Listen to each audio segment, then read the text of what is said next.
అమ్మా అమ్మా ఒక్కటేనమ్మా సరే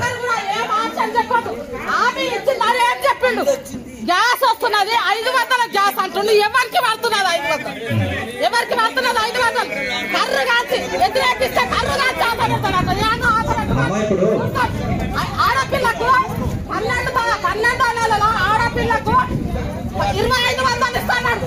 ప్రతి ఆడపిల్లకి 2500 ఇస్తున్నాడు. ఏ ఆడపిల్లకు 2500 ఏమి చెప్పండి. రుణమాఫీ అన్నారు. రుణమాఫీ 2 లక్షలు దాటుంటే రుణమాఫీ చేయలేదు. 2 లక్షల వరకు చేయాలి కదా. ఏది రుణమాఫీ అది నువ్వేం చెప్పదు పడదా. నేను చెప్తున్నా నాకు ఎకరా భూమి ఏ లెక్క పంట రాసిస్తామన్నారు. అది కావాలి. ఒకడేమంటారు రుణమాఫీ అయినా తెల్లారి చెప్తా మీరు సంగతి అని మాట్లాడతారు ఒకరు. అంటే మీ రాజకీయం మీదేనా?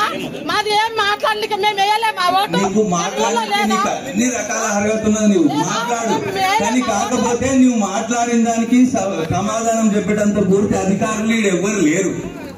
అది మాట్లాడదామంటే నువ్వు వాడికి స్పీకర్ దగ్గరికన్నా పోయి మాట్లాడదాం, ఏడికన్నా పోయి మాట్లాడదాం, దాని గురించి అడుగుదాం. ఇప్పుడు ఈ మీటింగ్ వచ్చిందా?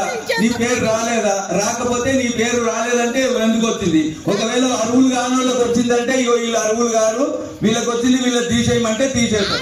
ఇంతవరకు ఈడున్నది. హామీలు ఇచ్చిన దాని గురించి అంటే దాని గురించి ఓనాడు ధర్నా చేద్దాము, పోదాము, లేదా ప్రసాద్ దగ్గరికి పోయి అడుగుదామంటే అడుగుదాము, ఏడ కలెక్టర్ ఆఫీస్ పోదామంటే పోదాము, ఓనాడు పోదాం.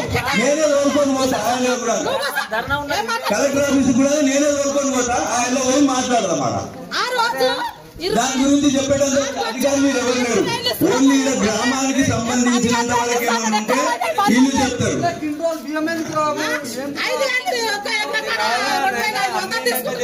ఒకే ప్రకారం 2500 అంటే మనం ఒక్కడికే తీసుకుంటున్నాడంటే మనం దేశమంతా కాబట్టి మనం కూడా ఒకనాడు పోయి కలెక్టర్ దగ్గర పోయి కలెక్టర్ ను అడుగుదాం. ఎందుకోసం చేస్తున్నారు ఏంటని మనం ఒకనాడు పోయి అడుగుదాం. కాకపోతే ఇప్పుడు వచ్చిన లీస్టులలో ఏమన్నా అవకతవకలు ఉంటే ఆ దాన్ని చెప్తే అది సరి చేస్తారు. ఎవరికైనా రాని వాళ్ళు ఉంటే కూడా దానికి అప్లికేషన్ పెట్టుకోవచ్చు. అది రాకపోతే అర్హులైంది రాలేదంటే ఎందుకు రాలేదని మమ్మల్ని అడగవచ్చు. రుణమాఫీ 2 లక్షలు దాటిన వాళ్ళకి ఎవరికి కాలేదు, నీకు కాలేదు, నాకు కూడా కాలేదు. 2 లక్షలు దాటిన వాళ్ళకి ఎవరికైనా అయింది, నీకు కాలేదంటే ఎందుకు కాలేదో అడుగు. దానికి సమాధానం అడుగు. అంటే దానికి సంబంధించిన అధికారులు మీరు లేరు కదా. మొత్తం ఆయన మీద ఆధారపడి లేపాము. కట్టుకుంటాం మేము. మాకుందా దమ్ము కట్టుకునికే. ఆమె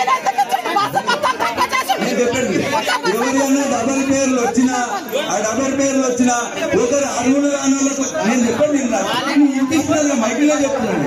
అరువులు కానోళ్ళే వచ్చినా డబల్ పేర్లు వచ్చినా అవి వీళ్ళు అరువులు కావాలని చెప్తే వాళ్ళు దాన్ని తొలగించేస్తారు. ఇన్నే శాంతి మా సార్ వచ్చింది అది రాస్తునికే. ఈసారి వచ్చింది రేషన్ కార్డు రాస్తునికే.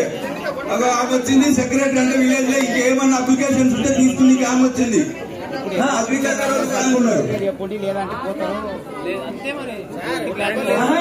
ఎవరైనా తొలగించే ఉంటే ఆ లీస్టు తీసుకొని నువ్వు లీస్టు చదివి ఆ పేరు ఆపు, అది కాదు వాళ్ళ అరువులు కాదు అని చెప్పు.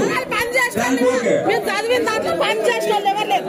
పని చేసిన వాళ్ళు సగం మంది పని చేసిన వాళ్ళు, పని చేయని వాళ్ళు సగం మంది ఉన్నారు. ఎవరు చేసిన పని చెప్పున్నారు.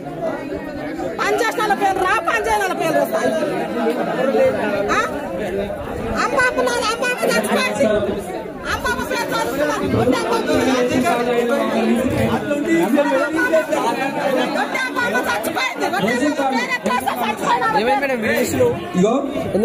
ఎవరి అన్నా అరువులు కానోళ్ళు వచ్చిన వాళ్ళు ఉండని అనుకొని మనం ఉంటే ఉంటాయి. అరువులు ఉన్నోళ్ళు ఉంటే వాళ్ళు పెట్టుకుంటే ఉంటాయి.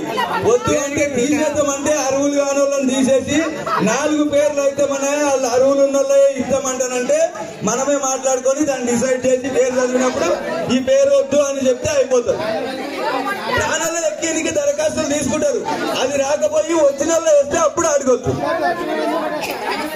నేను అదే అంటున్నా. మరి ప్రాణాలకు వచ్చింది వీళ్ళకి వచ్చింది రాజశేఖర్ చెప్తున్నాడు, అదే చెప్తున్నాడు.